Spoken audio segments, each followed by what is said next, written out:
Hello and welcome back to REV Endurance Sports, and today we're going to do an unboxing of the new named Wahoo Power Meter pedals.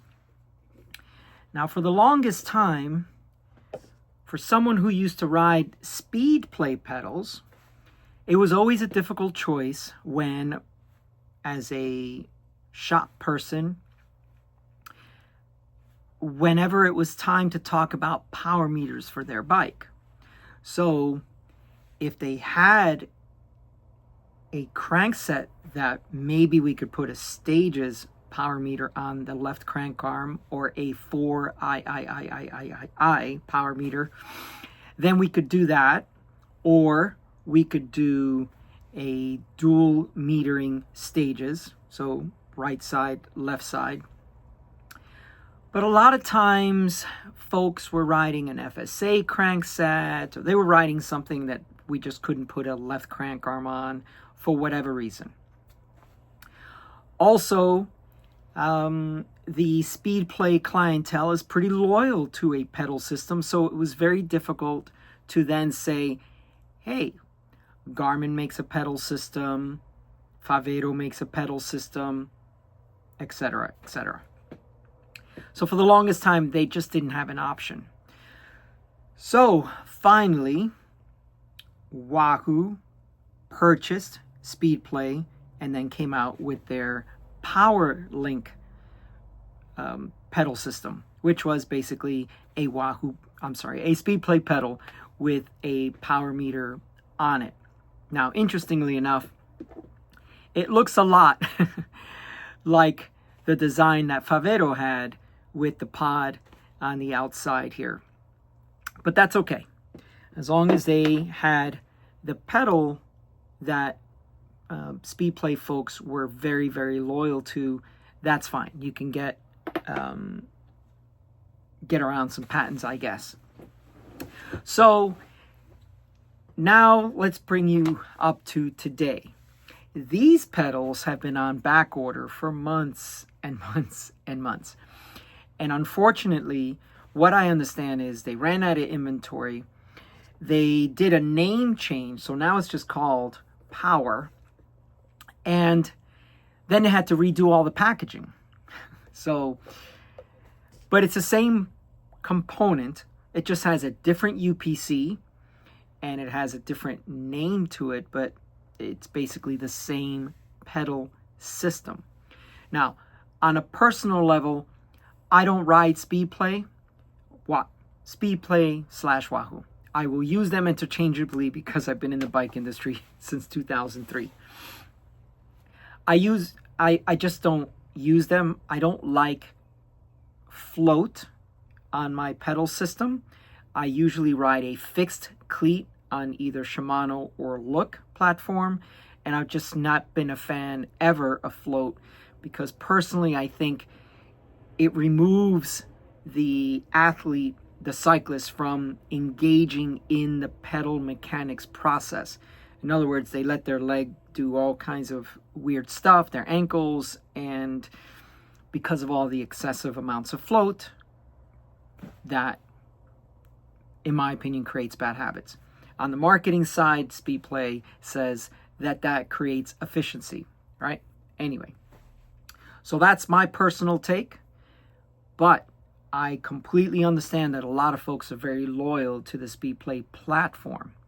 So let's talk about this pedal system and what comes in the box. So first thing, obviously, the pedal and the pod. Then you get these adapters, which most shoes come in a 3-bolt pattern. In other words, on the underside of the shoe, to mount a cleat to it, it has 3 holes. So you have to take this guy, which is a 3-hole pattern, to convert it to a 4-hole pattern, which is what Speedplay / Wahoo uses. If you are lucky enough to find a pair of shoes like Lake does, and I believe Bont also does, Then you have a 4-bolt pattern for Speedplay specific attachment, right? So you have this plate here. Once you've put this on the bottom of your shoe, then you put this guy on the bottom of your shoe, or attached to it, with the open end facing towards the inside.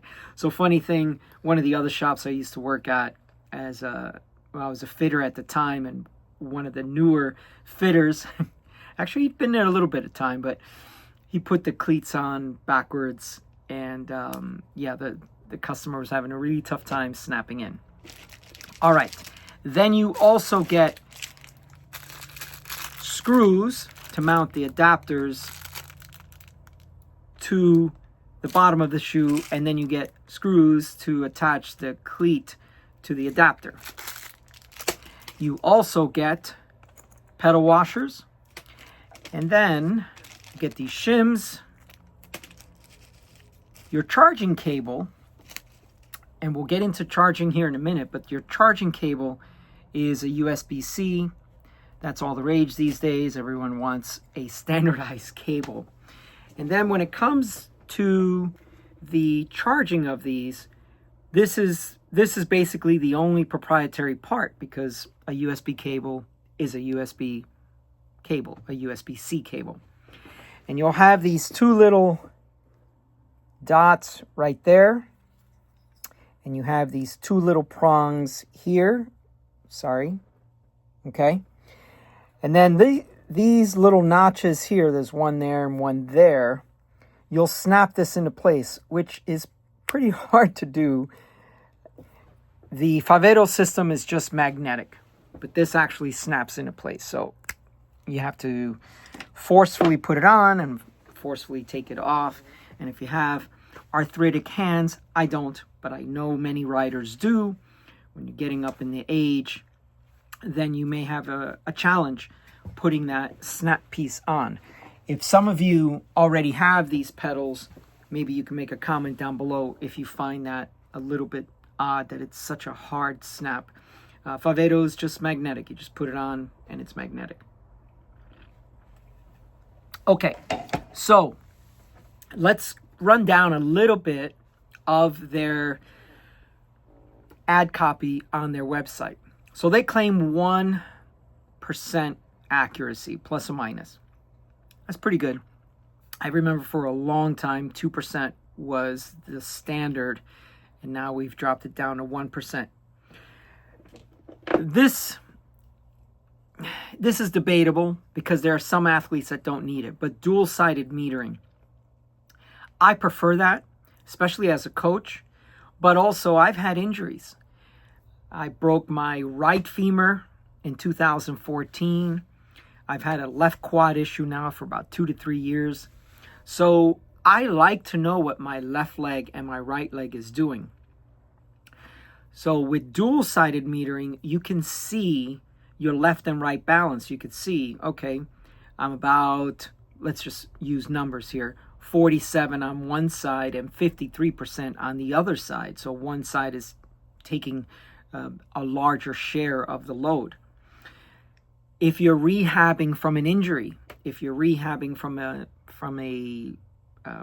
well, maybe you chronically have an injury, which appears to be the problem with my left leg, or you have some type of medical issue that's a deformity of something like that, it's nice to know, right?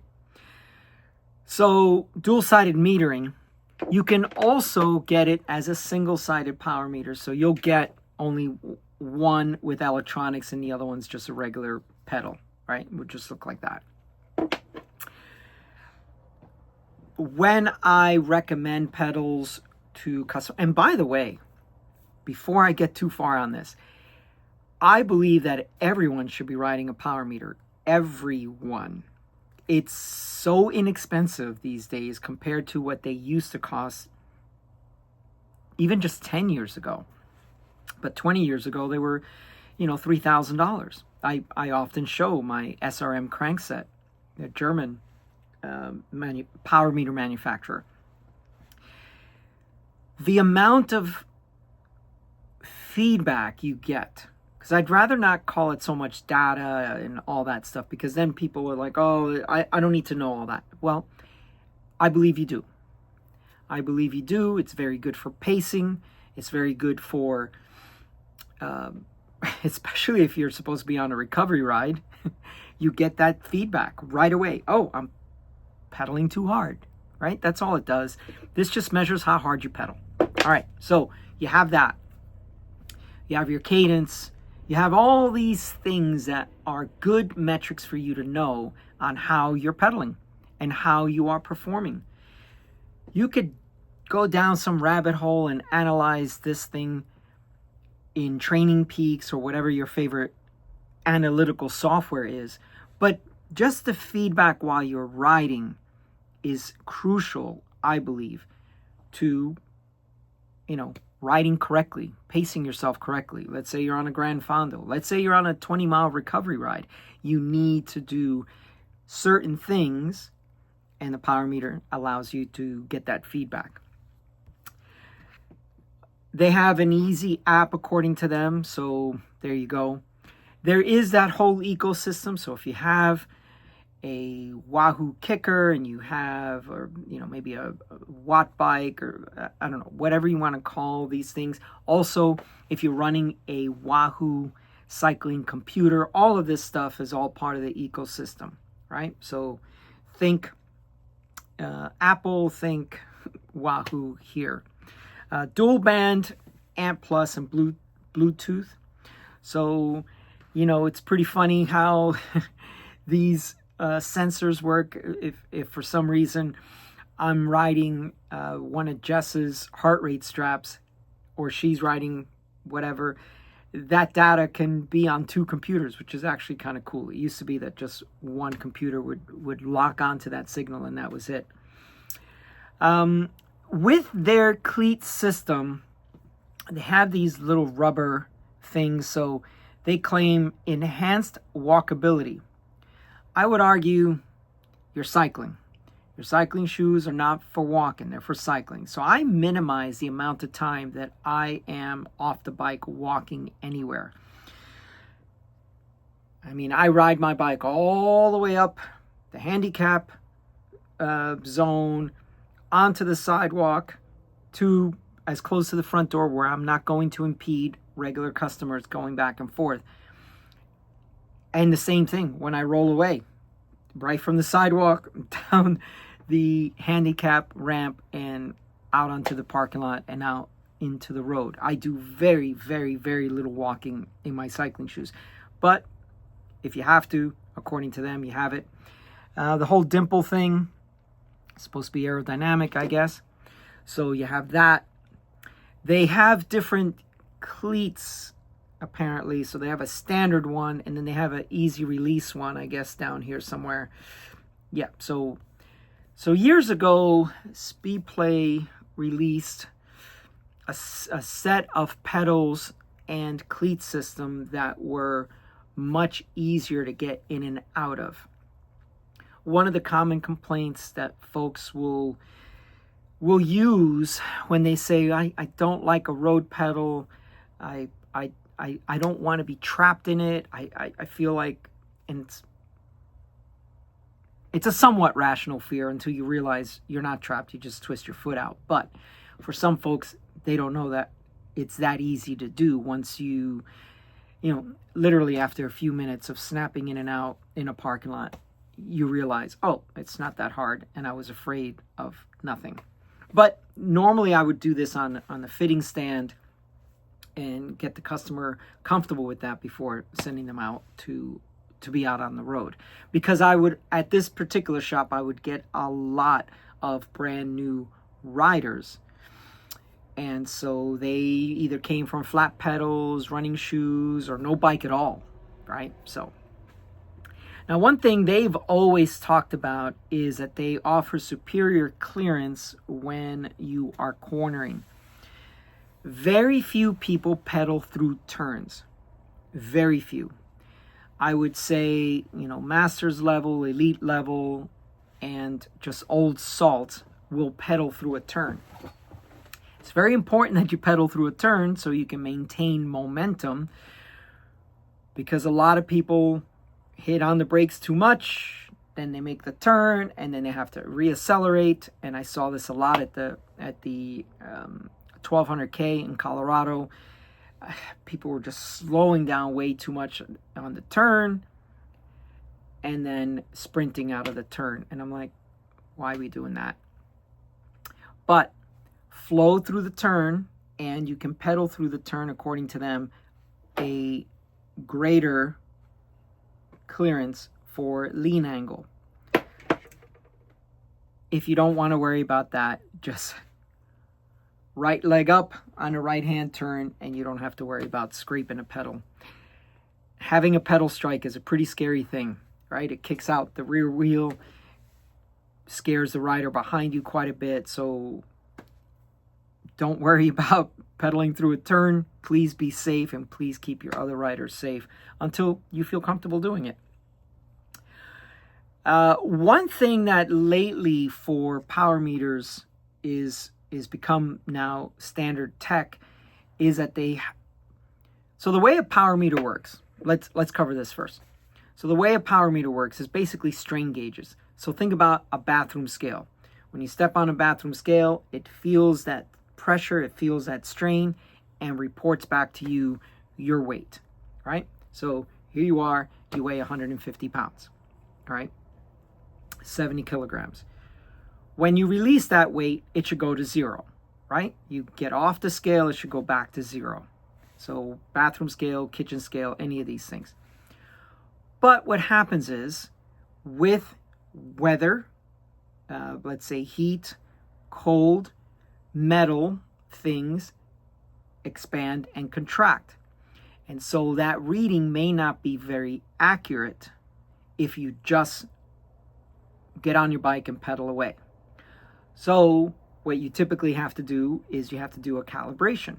And that basically says, okay, I've applied power, I've released power, do I show a 0, right? And you go through menu prompts on your cycling computer or on the component app. Simple process. But a lot of power meters now just have auto calibration, and they sense that the weather has changed. You rolled out at 40, 50 degrees, and now it's 70 degrees. That metal has expanded and contracted throughout that whole 3-4 hour ride. So your power would, if it didn't have compensation, it would be probably off. I think Cork has a thing called Magic Zero, and I even saw Sean Miller say that while he was testing the Favero pedals, he realized that the power from the Cork, because that's a crankset, and he had the Favero pedals, he noticed that the Cork power kind of started to do reporting much lower. And so the Magic Zero that's supposed to happen didn't happen, so then he had to do a calibration while he was out. Okay, so that's temperature compensation. Now, rechargeable battery, as I mentioned before, with this clip and this USB cord, you have a 75-hour battery life. Now, that's excellent. If you have any doubts that 75 hours is a good enough time, just look on your training stuff like Strava, or if you still carry a notebook or an Excel spreadsheet like a lot of us did in the old days, just check how much are you riding per week, right? So let's say you do 2 to 3 rides that are 2 hours each. That's 6 hours. You may do a 4-hour ride on a Saturday. Okay, so now you're at 10. Maybe you do another recovery ride, a coffee ride on Sunday. So 12, right? So you can conceivably ride 6 weeks, which would be 72 hours or whatever that is, and still have plenty of power if you got, or battery life, right? So let's say every 6 weeks or so on a 12 to 14 hour week, I'm just throwing numbers out. I didn't do the math before shooting the video, but you get the idea, right? It's not something you have to do every week. Now, generally speaking, my Favero pedals are 50 hours. And so I charge them usually every 2 weeks.